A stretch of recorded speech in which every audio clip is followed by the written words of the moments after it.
નમસ્કાર વિદ્યાર્થી મિત્રો, ધોરણ 7 સામાજિક વિજ્ઞાન. વિદ્યાર્થી મિત્રો, આપણે ગયા પીરિયડની અંદર પ્રથમ પ્રકરણની જે છે આપણે ચર્ચા કરી હતી કે રાજપૂત શાસનકાળ એટલે કે રાજપૂત યુગ, તેના નવા શાસકો અને રાજ્યો વિશેની ચર્ચા કરી હતી. જેમાં શરૂઆતમાં ઉત્તર ભારત અને દક્ષિણ ભારતના જે રાજા હોય છે, ઉત્તર ભારતમાં સમ્રાટ હર્ષવર્ધન અને દક્ષિણ ભારતમાં કોણ હોય છે? પુલકેશી બીજો. આ બંનેનું અવસાન થતાં જે આખું જે ભારત દેશ છે એમાં જુદા જુદા ભાગોમાં નવા રાજ્યો અસ્તિત્વમાં આવ્યા, નવા રાજાઓ આવ્યા અને નવા વંશજોનો ઉદય થયો. એમાં આપણે પહેલાં જોયું ચાવડા વંશ, ત્યાર પછી જોવા જઈએ તો કે સોલંકી વંશ અને છેલ્લા વાઘેલા વંશ વિશે જોયું હતું. અને ત્યાર પછી જે તરાઈના યુદ્ધમાં પૃથ્વીરાજ ચૌહાણ અને શાહબુદ્દીન ધોરી આ બંને વચ્ચે જે યુદ્ધ થયું, એ યુદ્ધમાં શાહબુદ્દીન ધોરીનું અવસાન થયું. શાહબુદ્દીન ધોરીનો વિજય થયો અને પૃથ્વીરાજ ચૌહાણની હાર થઈ. તો એ પછી જે છે એ હિન્દની ગાદી એટલે કે ભારતની ગાદી પર, દિલ્હીની ગાદી પર મુસ્લિમ શાસનની સ્થાપના થઈ. એટલે 8મી થી 12મી સદીનો જે સમયગાળો છે એ સમયગાળો જે રાજપૂત યુગ એટલે કે હિન્દ રાજાઓનો ગણવામાં આવે છે, હિન્દુ રાજાઓનો.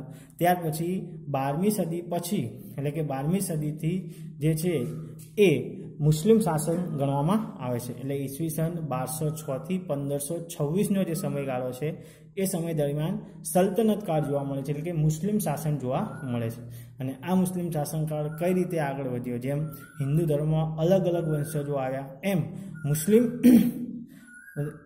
કાળમાં પણ અલગ અલગ રાજાઓ આવે છે. તો અહીંયા દિલ્હી સલ્તનતમાં આપણે સૌપ્રથમ જે છે એ ગુલામ વંશની સ્થાપના કઈ રીતના થઈ એના વિશેની આપણે ચર્ચા કરવાની છે.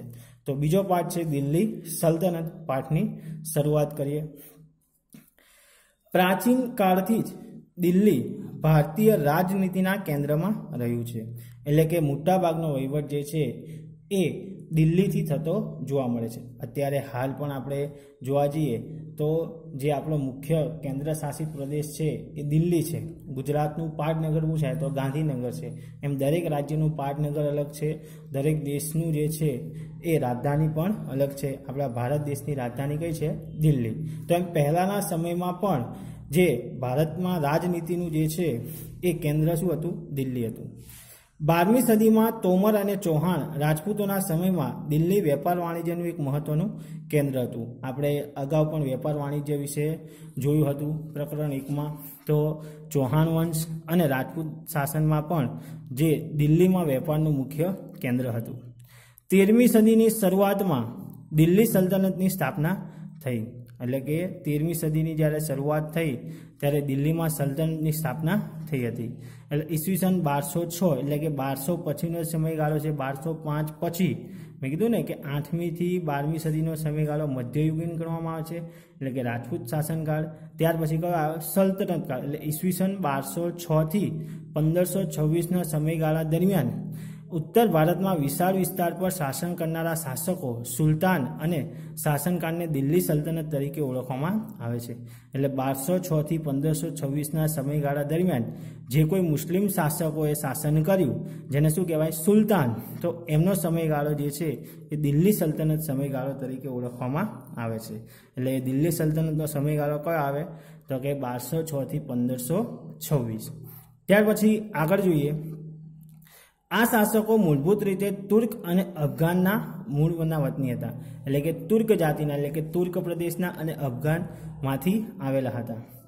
આ 350 વર્ષ દરમિયાન દિલ્હી સલ્તનતમાં કુલ 5 વંશોએ સત્તા ભોગવી. કેટલા વંશોએ? 5. અને એ ક્યાંના રહેવાસી હતા? તો કે તુર્ક અને અફઘાનિસ્તાનના.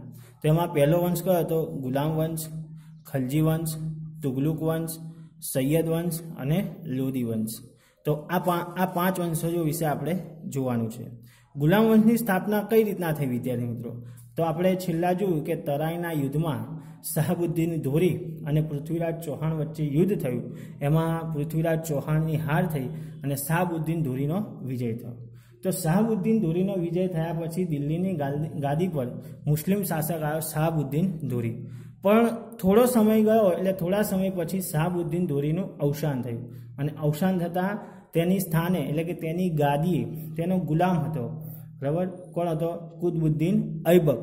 એ કુતબુદ્દીન ઐબક દિલ્હીની ગાદી પર આવ્યો અને એ શાહબુદ્દીન ધુરીનો ગુલામ હોવાથી એણે જે સ્થાપના કરી વંશની, એ ગુલામ વંશની સ્થાપના તરીકે ઓળખાય છે. એટલે કે ગુલામ વંશનો જે સ્થાપક છે એ કોણ હતો? તો કે કુતબુદ્દીન ઐબક.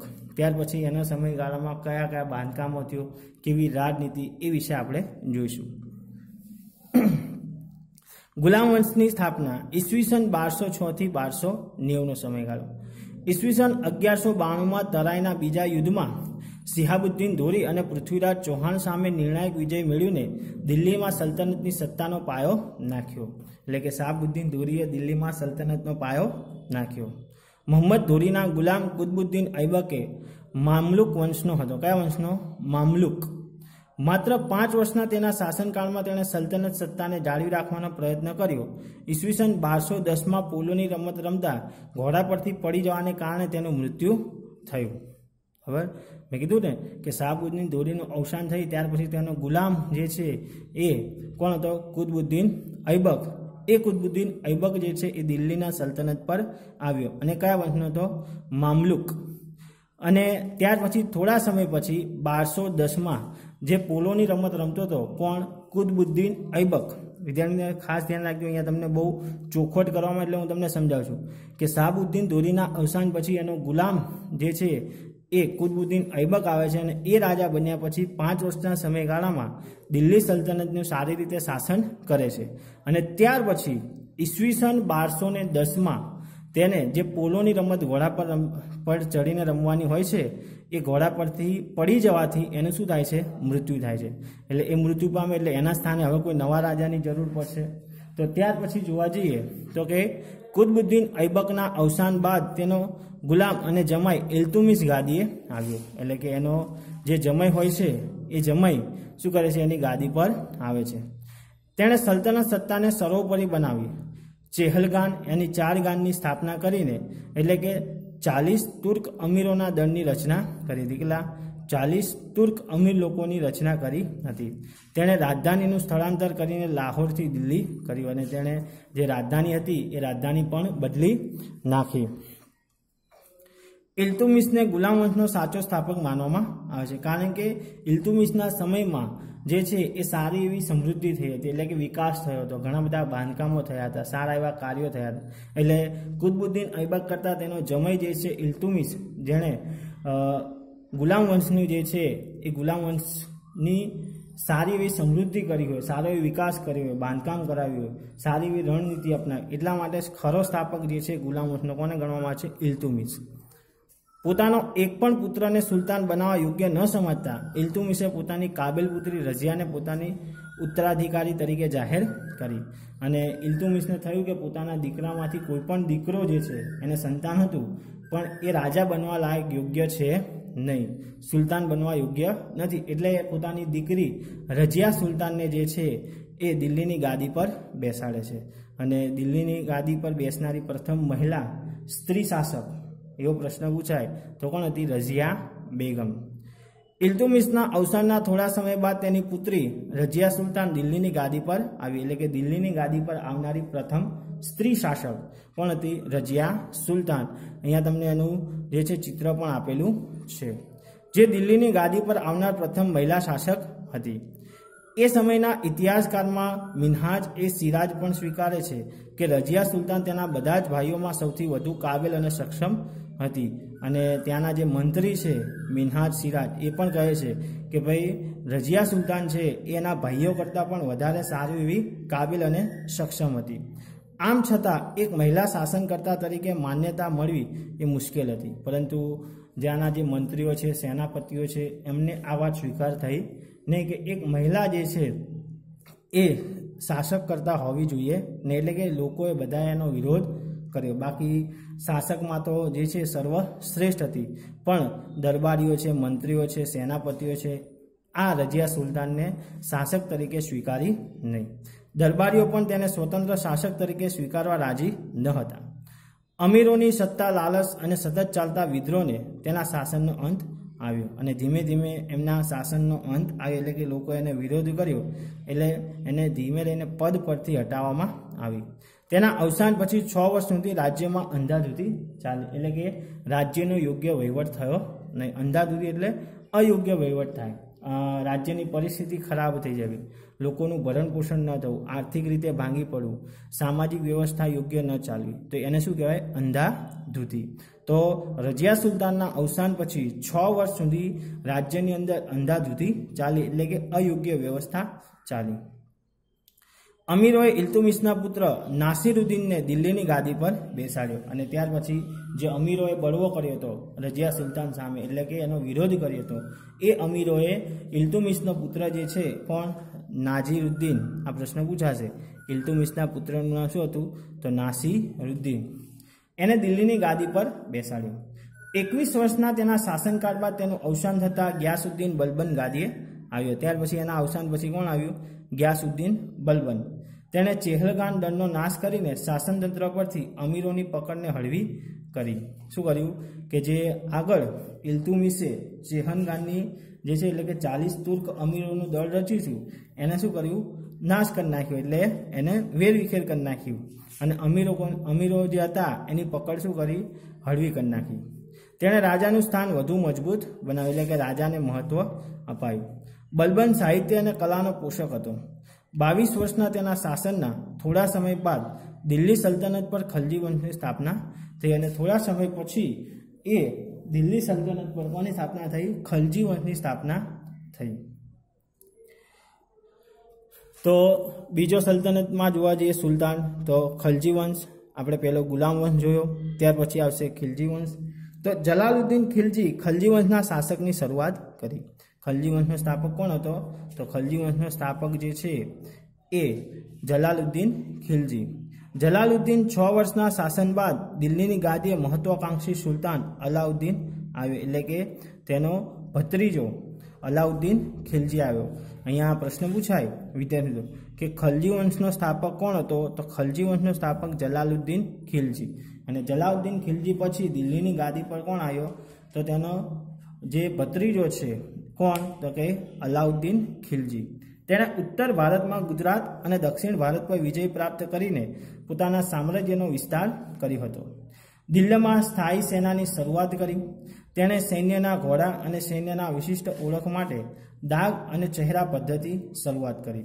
જો આ પ્રશ્ન પૂછાશે કે ભાઈ અલાઉદ્દીન ખિલજીએ કઈ પદ્ધતિ શરૂ કરી હતી ઘોડા અને સૈનિકોના ઓળખ માટે? તો દાગ અને ચહેરા પદ્ધતિ. આ ઉપરાંત ભાવ નિયંત્રણ, બજાર નિયંત્રણ, સંગ્રહખોરી નિયમન જેવા વહીવટી સુધારા કર્યા. અલાઉદ્દીન ખલજીના અવસાન બાદ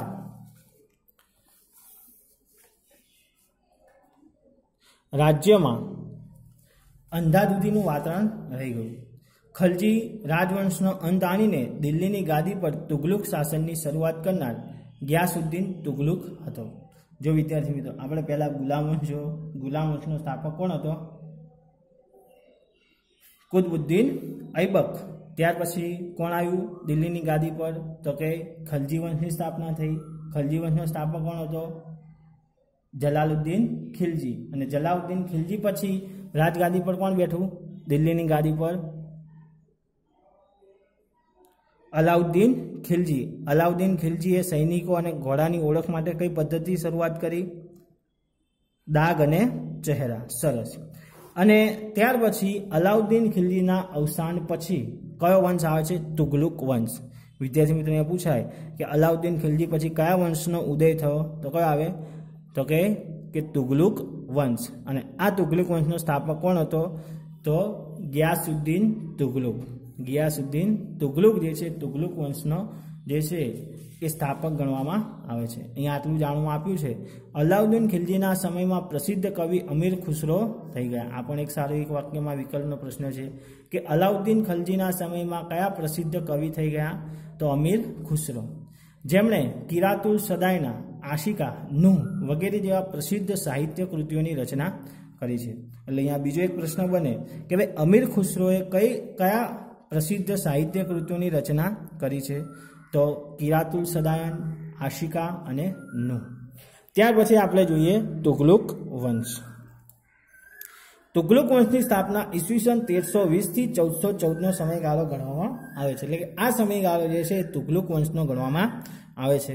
અને આ તુગલુક વંશનો સ્થાપક કોણ છે? ગિયાસુદ્દીન તુગલુક. તુગલુક વંશ દરમિયાન મોહમ્મદ બિન તુગલુક એક પ્રતિભાવત સુલતાન થયો, જેણે તેના સમયમાં કેટલીક યોજનાઓ પણ અમલમાં મૂકી હતી, જેમાં દિલ્હીથી દૌલતાબાદની રાજધાનીનું સ્થળાંતર કર્યું. એણે જે મુખ્ય રાજધાનીનું કેન્દ્ર દિલ્હી હોય છે એનાથી ક્યાં લઈ ગયો? દૌલતાબાદ સુધી લઈ ગયો, એટલે એનું સ્થળાંતર કર્યું. પહેલાના જે બે રાજા હતો એને દિલ્હીને જ રાજધાની રાખી હતી, પણ આ તુગલુક વંશ દરમિયાન જે છે એ ગિયાસુદ્દીન તુગલુકે એની શું કરી? રાજધાની સ્થળાંતર કરી હતી. પ્રતીક, મુદ્રા પ્રયોગ વગેરે જેવી યોજનાઓ સમાવેશ કરી છે. પરંતુ મોટાભાગની યોજનાઓમાં વ્યવહારિકતાનો અભાવ તેમજ તબક્કાવાર અને આયોજનબદ્ધ અમલીકરણના અભાવને કારણે નિષ્ફળ ગઈ અને તે ઇતિહાસમાં આ યોજનાનો તરંગી યોજનાઓ તરીકે સ્થાન પામી. એટલે જે ગિયાસુદ્દીન તુગલુકે પોતાના સમયમાં જે વિવિધ યોજનાઓ ઘડી, હવે તમને એવું થશે કે યોજના એટલે શું? તો સમાજની અંદર અમુક વર્ગના લોકોને જે લાભ થાય એને યોજના કહેવાય. બીજા મિત્રો, અત્યારે પ્રધાનમંત્રી આવાસ યોજના ચાલે છે કે ભાઈ જે કોઈ વ્યક્તિ નવું ઘર બનાવે તો એને જરૂરી 2,50,000 કે 3.5 લાખ જેવી જે છે એ સહાયતા મળતી હોય છે. તો આ શું કહેવાય? પ્રકારની યોજના. ત્યાર પછી બીજી એક યોજના છે વિકલાંગ સાયકલ યોજના, કે જે વ્યક્તિ વિકલાંગ હોય તો એને મુસાફરી માટે સરકાર દ્વારા મફતમાં સાયકલ આપવા. તો આ બધી શું કહેવાય? યોજના. એવી રીતે આ તુગલુક વંશ દરમિયાન ગિયાસુદ્દીન તુગલુકે પોતાના સમયમાં પણ આવી યોજનાઓ યોજી હતી પ્રજા કલ્યાણ માટે, પોતાના રાજ્ય માટે, પણ એ યોજનાનો યોગ્ય રીતે અમલ થયો નહીં અને એનું અમલીકરણ ન હોવાથી આ યોજનાઓ નિષ્ફળ ગઈ અને એ માટે એને તરંગી યોજનાઓ કહેવામાં આવે છે. એટલે તરંગી યોજનાનો સ્થાપક કહેવામાં આવે છે. મોહમ્મદ તુગલુકના સમયમાં આફ્રિકન મુસાફર ઇબ્ન બતુતા આવ્યો હતો. આ પણ પ્રશ્ન પૂછાશે કે ભાઈ મોહમ્મદ તુગલુકના સમયમાં કયો આફ્રિકન મુસાફર આવ્યો હતો? જો અહીંયા ખાસ યાદ કે ઇબ્ન બતુતા આફ્રિકાનો હતો, બરાબર. ઘણી વખત અહીંયા આવશે તમારે કે ભાઈ ચીની મુસાફર કયો હતો, બરાબર. તો કે સમ્રાટ હર્ષવર્ધનના સમયમાં કયો ચીની મુસાફર આવ્યો હતો? તો હુએન શ્યાંગ, બરાબર. તો આ બધા જે છે એ પ્રશ્ન પૂછાતા હોય છે. વિક્રમાદિત્ય બીજાના સમયમાં કયો હતો? તો મેગેસ્થીનીસ. તો આ બધા અલગ અલગ મુસાફરો છે. તો અહીંયા મોહમ્મદ તુગલુકના સમયમાં આફ્રિકન મુસાફર ઇબ્ન બતુતા આવ્યો હતો અને ભારતની મુલાકાત લઈને મોહમ્મદ તુગલુક બાદ તેના પિતરાએ ભાઈ ફિરોઝ શાહ તુગલુક ગાદીએ આવ્યો. વિદ્યાર્થી મિત્રો, અહીં તમને એવું થશે આ મુસાફર ભારતમાં કેમ આવ્યો હશે? ખાલી ફરવા આવતા હશે? મુસાફર શું કહેવાય? તો મુસાફર એટલે ખાલી ફરવા ના આવે પણ બધું જોવા આવે કે ભાઈ રાજાની પદ્ધતિ કેવી છે, કઈ રીતના રહેણી કરણી છે, કઈ રીતના રાજ્ય વ્યવસ્થા ચલાવે છે. એટલે રાજા જે છે પોતાના રાજદૂતને આ રીતના જોવા મોકલતા હોય છે અને પોતાના રાજ્યમાં એનું અમલીકરણ કરતા હોય છે. તો એવા આવા મુસાફરો આવે, ભારતની સારી સંસ્કૃતિથી પ્રભાવિત થાય, એ લખે અને પોતાના રાજ્યમાં એની વાતો કરે. તો એ માટે મુસાફરો ભારતમાં આવીને વસવાટ કરતા હતા અને લાંબા સમય સુધી વસવાટ કર્યા પછી તેઓ ત્યાં જઈને આ બધી ભારત વિશેની બાબતો એમને કહેતા રાજાઓને. મોહમ્મદ તુગલુક પછી તેનો પિતરાઈ ભાઈ જે છે એટલે કાકાનો દીકરો ફિરોઝ શાહ તુગલુક જે છે ગાદીએ આવે છે. ફિરોઝ શાહના અવસાન બાદ તૈમુર લંગે દિલ્હી પર આક્રમણ કર્યું અને જેની સત્તાના પાયા હચમચી ગયા અને તુગલુક શ્રદ્ધા મર્યાદિત બની ગઈ. શું થયું કે ફિરોઝ શાહ આવ્યો, એના અવસાન પછી જે છે એ તૈમુર લંગે શું કર્યું? દિલ્હી પર આક્રમણ કર્યું અને પોતાની જે સત્તા છે અમુક વિસ્તાર પૂરતી મર્યાદિત થઈ ગઈ અને ત્યાર પછી સૈયદ વંશની સ્થાપના થાય છે. ત્યાર પછી સૈયદ વંશ જોઈએ તો આપણે પહેલાં ગુલામ વંશ જોયો, ખિલજી વંશ જોયો, તુગલુક વંશ જોયો. હવે આવશે સૈયદ વંશ. ઈસવીસન 1414 થી ઈસવીસન 1451 જે છે એ સૈયદ વંશ ગણાય છે અને 1451 થી 1526 એ લોધી વંશ તરીકે ઓળખવામાં આવે છે. તુગલુક વંશના શાસનના અંત બાદ ખિજખાને સૈયદ વંશની સ્થાપના કરી. આ પ્રશ્ન પૂછાશે, સૈયદ વંશનો સ્થાપક કોણ હતો? તો ખિજખાએ, બરાબર. તો અહીંયા આપણે 4 મહત્વના પ્રશ્ન જોયા કે ભાઈ ગુલામ વંશનો સ્થાપક કોણ હતો? તો ગુલામ વંશનો સ્થાપક જે છે એ કુતબુદ્દીન ઐબક હતો. પણ ગુલામ વંશનો ખરો સ્થાપક પૂછાય તો કોણ હતો? તો કે ઇલ્તુમિશ, કારણ કે એણે રાજ્યનો જે છે વિસ્તાર કર્યો હતો અને વિવિધ બાંધકામો કરાવ્યા હતા. ત્યાર પછી ખલજી વંશનો સ્થાપક પૂછાય તો ખલજી વંશનો સ્થાપક કયો આવે? જલાલુદ્દીન ખિલજી. ત્યાર પછી તુગલુક વંશનો સ્થાપક પૂછાય તો કયો આવે? તો ગિયાસુદ્દીન તુગલુક, એટલે કે મોહમ્મદ તુગલુક. ત્યાર પછી આવશે સૈયદ વંશનો સ્થાપક કોણ છે? તો સૈયદ વંશનો સ્થાપક શું આવે? ખીજ ખાં, જેણે સૈયદ વંશની સ્થાપના કરી. અને આ સૈયદ વંશ પછી બહલોલ લોદીએ લોદી વંશની સ્થાપના કરી. અને લોદી વંશનો સ્થાપક કોણ ગણાય છે? તો બહલોલ. આ પ્રશ્ન પૂછાશે કે લોદી વંશનો સ્થાપક કોણ છે? તો બહલોલ. બહલોલ લોદી સલ્તનતનો પ્રથમ અફઘાન શાસક હતો. જો અફઘાનિસ્ત પ્રદેશમાંથી આવેલો હતો, અફઘાન શાસક. એટલે લોદી વંશનો સ્થાપક કોણ છે? તો કે બહલોલ. લોદી વંશનો અંતિમ બાદશાહ ઇબ્રાહિમ લોદી, એટલે સૌથી પહેલો રાજા પૂછાય તો કોણ હતો? બહલોલ. અને સૌથી અંતિમ રાજા ઇબ્રાહિમ લોદી. અને આ ઇબ્રાહિમ લોદી વચ્ચે 1526માં પાણીપતના મેદાનમાં બાબર અને ઇબ્રાહિમ લોદી વચ્ચે યુદ્ધ થાય છે. અને એ યુદ્ધમાં ઇબ્રાહિમ લોદીની હાર થાય છે. અને એ હાર બાદ ભારતમાં દિલ્હીના સલ્તનત પર કયા? મુઘલ કાળની સ્થાપના થાય છે. એટલે કે મુસ્લિમ શાસક જ હોય છે, પણ એ અફઘાનિસ્તાનનો હોય છે. એ પણ એટલે એ જે છે એ શું કરે છે? તો કે મુઘલ કાળની સ્થાપના કરે છે. અને ત્યાર પછી મુઘલ કાળ ચાલુ થાય છે. તમારે અત્યારે દિલ્હી સલ્તનતમાં આ 4 વંશજો વિશે જ જોવાનું છે વિદ્યાર્થી મિત્રો. એનું તમારે આગળ આવશે એટલે હું ચર્ચા કરીશ કે ભાઈ આપણે ગુલામ વંશ, ખિલજી વંશ, તુગલુક વંશ અને સૈયદ વંશ અને લોદી વંશ વિશે જોયું. હવે ત્યાર પછી કયો આવશે? તો કે મુઘલ કાળ. જેમાં આપણે પહેલા પ્રકરણમાં હિન્દ શાસકો વિશે જોયું, જેમાં પહેલા ચાવડા વંશ, સોલંકી વંશ, વાઘેલા વંશ એ જોયું. ત્યાર પછી બીજા પ્રકરણમાં દિલ્હી સલ્તનતમાં મુસ્લિમ રાજાઓમાં જોયા ગુલામ વંશ, ખિલજી વંશ, તુગલુક વંશ અને સૈયદ વંશ. હવે પછી તમારે આવશે મુઘલ કાળ, જેમાં બાબર, હુમાયુ, અકબર, શાહજહાં, જહાંગીર, ઔરંગઝેબ, એના વિશે તમારે અભ્યાસ કરવાનો આવશે. તો અત્યારે આપણે જોયું છેલ્લા કે ભાઈ 1526માં પાણીપતના મેદાનમાં ઇબ્રાહિમ લોદી અને બાબર વચ્ચે યુદ્ધ થાય છે, જેમાં ઇબ્રાહિમ લોદીની હાર થાય છે અને ભારતના તખ્તા પર જે છે એ મુઘલ કાળની સ્થાપના થાય છે. હવે એ સમય દરમિયાનની રાજ્ય વ્યવસ્થા કેવી હતી? ઈસવીસન 13મી સદીમાં સ્થપાયેલા દિલ્હી સલ્તનત ભારતમાં રાજ્ય શાસન વ્યવસ્થા દ્રષ્ટિએ વિશિષ્ટ હતું. દિલ્હી સલ્તનત શાસનના કેન્દ્રમાં હતું સુલતાન. સુલતાન એટલે રાજા. સુલતાનની સત્તા સર્વોપરી ગણાતી હતી, એટલે કે રાજા જે કે એ જ સર્વોપરી ગણવામાં આવતું, જે સર્વોચ્ચ સેનાપતિ, કારોબારીનો સર્વોચ્ચ વડો અને સર્વોપરી ન્યાયાધીશ પણ ગણવામાં આવતું. એટલે અંતિમ ન્યાય જે છે રાજામાં હતી, એટલે કે અંતિમ નિર્ણય લેવાની સત્તા કોનામાં હતી? રાજા. રાજા કે એ પ્રમાણે થતું. અને મુસ્લિમ રાજા એટલે સુલતાન. સુલતાનને મદદ કરવા એક મંત્રીમંડળ હતું અને એ રાજાને મદદ માટે એક મંત્રીમંડળની પણ રચના કરવામાં આવી હતી, જેમાં આપણા દેશમાં પ્રધાનમંડળની રચના કરવામાં આવે છે. પ્રધાનમંત્રીના મદદ માટે, એમ રાજાની મદદ માટે પણ એક મંત્રીમંડળ હતું જે રાજાને સલાહ સૂચન આપતું હતું. મંત્રીમંડળના મંત્રીઓ અને અધિકારીઓની નિમણૂક સુલતાન પોતે કરતો અને આ મંત્રીઓની પસંદગી જે છે એ કોણ કરતો? તો કે રાજા પોતે કરતો, સુલતાન પોતે કરતો. જેમ આપણે પ્રધાનમંત્રી જે છે નરેન્દ્રભાઈ મોદી, તો એ પ્રધાનમંત્રી બન્યા પછી પોતાના મંત્રીમંડળની રચના પોતે કરે, એટલે પોતે લોકસભાના સભ્યોમાંથી, સંસદમાંથી યોગ્ય સભ્યોને પોતાના મંત્રીમંડળમાં સામેલ કરે. એ રીતના રાજા પણ પોતે પોતાના મંત્રીઓનું જે છે નિમણૂક કરતો હતો. સલ્તનત શાસન વ્યવસ્થા કેન્દ્રીય, પ્રાંતીય અને સ્થાનિક. કેન્દ્રીય એટલે રાષ્ટ્ર કક્ષાએ વિદ્યાર્થી મિત્રો, કેન્દ્ર એટલે આપણો દેશ, પછી પ્રાંતીય એટલે પ્રદેશ, એટલે કોઈ ગુજરાત કે, અને સ્થાનિક એટલે આપણા જિલ્લાઓ પ્રમાણે. એ રીતના વહીવટ થતો. કેન્દ્રીય શાસનમાં શું હતું એ જોઈએ તો સુલતાન પછી મંત્રીમંડળ મુખ્ય હતું. સુલતાનનો પ્રધાનમંત્રી વજીર ગણવામાં આવતો, જે વહીવટી તંત્રનો વડો હતો. આ ઉપરાંત મંત્રીમંડળના સેના વિભાગ, પત્ર વ્યવહાર વિભાગ, ધર્મ વિભાગ, વિદેશી વિભાગ, ગુપ્તચર વિભાગ વગેરે વિભાગોનો સમાવેશ થતો હતો. જેમ અત્યારે આપણે આરોગ્ય ખાતું છે, શિક્ષણ ખાતું છે, તે બધા અલગ અલગ ખાતાના વિભાગોના મંત્રી હોય, એમ એ સમય દરમિયાન પણ આવું જે છે એવા અલગ અલગ વિભાગો પાડવામાં આવેલા હતા. આમ થોડા ઘણા અંશે આધુનિક મંત્રીમંડળ જેવી વ્યવસ્થા તે સમયે જોવા મળતી હતી. અહીંયા આટલું જાણવામાં આવ્યું છે કે અલાઉદ્દીન ખલજીના સમયમાં સરકારી તંત્ર પૂરતી ટપાલ વ્યવસ્થા અસ્તિત્વમાં આવી હતી.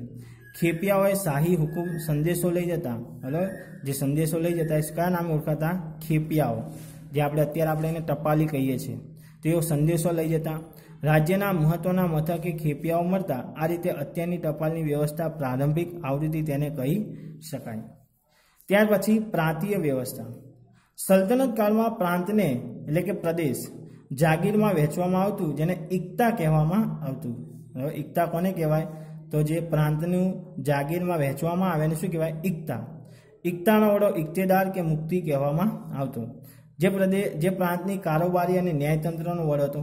તેનું કાર્ય જમીન મહેસૂલ એકત્ર કરવાનું અને સુલતાનને જરૂર પડે ત્યારે લશ્કરી મદદ કરવાનું હતું. ઇક્તાની કામગીરી શું હતી? તો કે સુલતાનને જ્યારે પૈસાની જરૂર પડે ત્યારે એ વખતે મદદ કરવાની અને જ્યારે લશ્કરની જરૂર પડે ત્યારે લશ્કર આપવાની હતી. જો કે અલાઉદ્દીન ખિલજી અને મોહમ્મદ તુગલુકના સમયમાં કેન્દ્રીય સ્થાને મહત્વ આપીને ઇક્તેદારો પર નિયંત્રણ સ્થાપવામાં આવ્યું હતું. એટલે વધારે પડતી સ્વતંત્રતા ઇક્તેદારોને જે આપવામાં હતી એ છીનવી લેવામાં આવી હતી, એટલે કે એમને નિયંત્રણમાં રાખ્યા હતા. ત્યાર પછી આવશે સ્થાનિક શાસન. એટલે કે પ્રાંત પછી જે ગણાય છે સ્થાનિક, એમાં જિલ્લા, તાલુકા વહેંચવામાં આવતા, જેમાં અનુક્રમે શીખ અને પરગણા કહેવામાં આવતા. ગામનો વહીવટ મુખી કે મુકદ્દમો કરતો તેને પરિવારને તે કારકુન મદદ કરતા.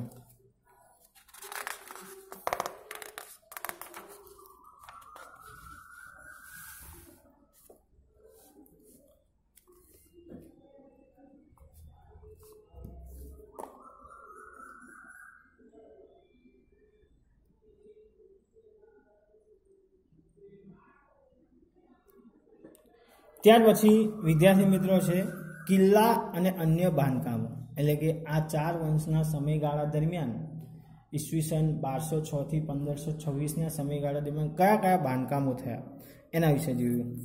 તો દિલ્હી સલ્તનતની સ્થાપના ભારતમાં ભારતીય ઇસ્લામ શૈલીના સ્થાપત્યના નિર્માણની શરૂઆત થઈ. એટલે કે જ્યારે મુસ્લિમ શાસન શરૂઆત થઈ ત્યારે એમની શૈલીમાં હિન્દુ શૈલી પણ અલગ છે, મુસ્લિમ શૈલીના બાંધકામો પણ અલગ છે. તો મુસ્લિમ શૈલીના બાંધકામો શરૂઆત થયા.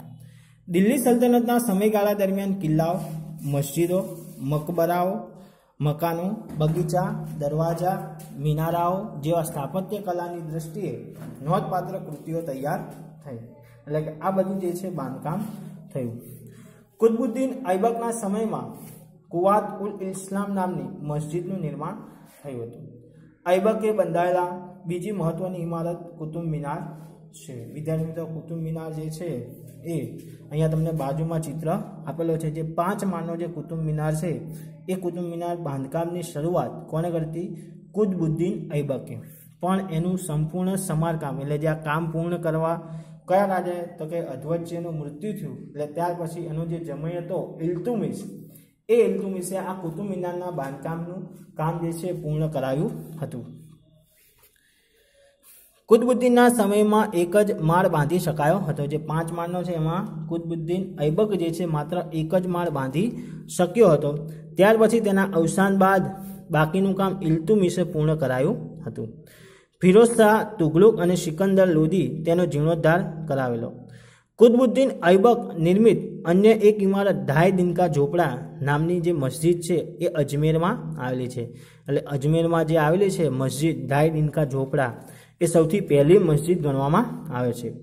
ઇલ્તુમિશના સમયમાં હોજે શમ્મી ઈદગાહ અને જુમ્મા મસ્જિદનો સમાવેશ થાય છે.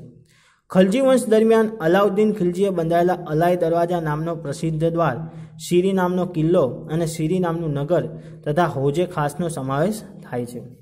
તુગલુકના શાસન દરમિયાન તુગલુકાબાદ, ફિરોજાબાદ, હિસ્સાસર, જોનપુર, ફિરોજપુર, ફતેહબાદ વગેરે નગરો પણ વસાવ્યા હતા. આ સમયગાળા દરમિયાન દિલ્હીમાં અનેક કિલ્લાઓ, મસ્જિદો, તળાવો, મહેલો, સ્નાનગારો, મકબરા, પુલો, સરાઈઓ, બગીચાઓ વગેરેનું નિર્માણ થયું હતું. સૈયદ અને લોદી વંશ દરમિયાન મકબરાઓ અને મસ્જિદનું નિર્માણ થયું હતું. આ પૂછાશે કે ભાઈ સૈયદ અને લોદી વંશ દરમિયાન શેનું નિર્માણ થયું હતું? તો મકબરા અને મસ્જિદોનું નિર્માણ થયું હતું, જેમાં બંદેલખાનનો ગુંબજ, બડા ગુંબજ, મોઠની મસ્જિદ અને શિહાબુદ્દીનનો મકબરો મુખ્ય છે. તો અહીંયા આપણે જોયું કે ભાઈ સલ્તનત કાળ દરમિયાન કિલ્લાઓ અને અન્ય બાંધકામો જે થયા એના વિશે જોયું, જેમાં મુસ્લિમ શૈલી જોવા મળતી હતી, સ્થાપત્ય શૈલી જોવા મળે છે. તો અહીંયા આપણે જે બાંધકામો છે એ પૂર્ણ કર્યા. હવે વિદ્યાર્થી મિત્રો આપતા નેક્સ્ટ વિડીયોની અંદર વિજયનગર સામ્રાજ્ય વિશે આપણે ચર્ચા કરીશું. તમારે આ પાઠ એકવાર વાંચી જવાનો છે જેથી કરીને તમને ખ્યાલ આવે.